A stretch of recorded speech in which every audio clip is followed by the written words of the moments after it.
भर्ती घोटाले को लेकर एनएसयूआई ने भोपाल में किया प्रदर्शन। प्रदर्शनकारियों ने पीसीसी कार्यालय के बाहर की नारेबाजी और छात्रों के भविष्य से खिलवाड़ के लगाए आरोप।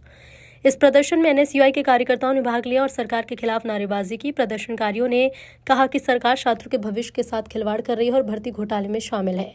प्रदर्शनकारियों ने मांग की है कि सरकार भर्ती घोटाले की जांच कर दोषियों को सजा दिलाए।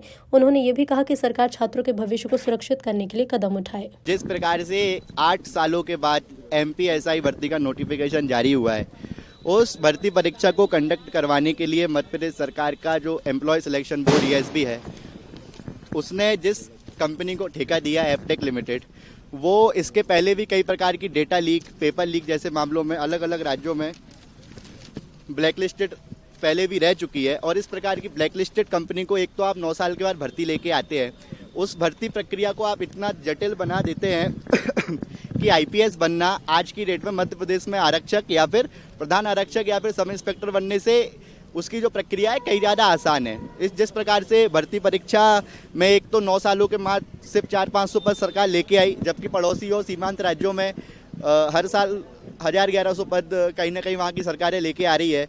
9 सालों के लंबे इंतजार के बाद जब एसआई की भर्ती परीक्षा निकलती है तो आप एसआई, एएसआई, कांस्टेबल समेत सभी का ठेका आप एपटेक कंपनी, जो कि एक ब्लैकलिस्टेड मानी हुई ब्लैकलिस्टेड कंपनी है भारत में, उसके विभिन्न राज्यों में विभिन्न संस्थाओं द्वारा बार बार उसको ब्लैकलिस्ट करा दिया गया है। उस पर कई प्रकार के आरोप हैं कि डेटा लीक किया उन्होंने, पेपर लीक किया उन्होंने।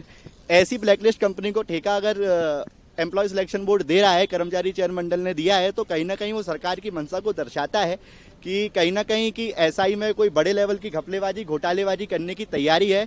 उसी लिए हम आज सांकेतिक तरीके से यहाँ नोट लेके बैठे थे क्योंकि मध्य प्रदेश में चलन है जिस प्रकार से तमाम चाहे एमपी टीईटी हो, इसके पहले पटवारी भर्ती का मैं जिस प्रकार से घोटाला निकल के आया था, तो कहीं ना कहीं पैसे लेके सीटें बिकती हैं। इस प्रकार के तमाम आरोप अब तक लगते रहे हैं, तो हम सांकेतिक तरीके से आज यहाँ पे नोट लेके बैठे थे। अगर एमपीएसआई की प्रक्रिया एपटेक लिमिटेड को देके, ब्लैकलिस्टेड कंपनियों को देके, फर्जी कंपनियों को देके अगर आपको सीटें बेचनी है तो आप निश्चित तौर पे आप सीधे पैसे लें और सीटें बेचें।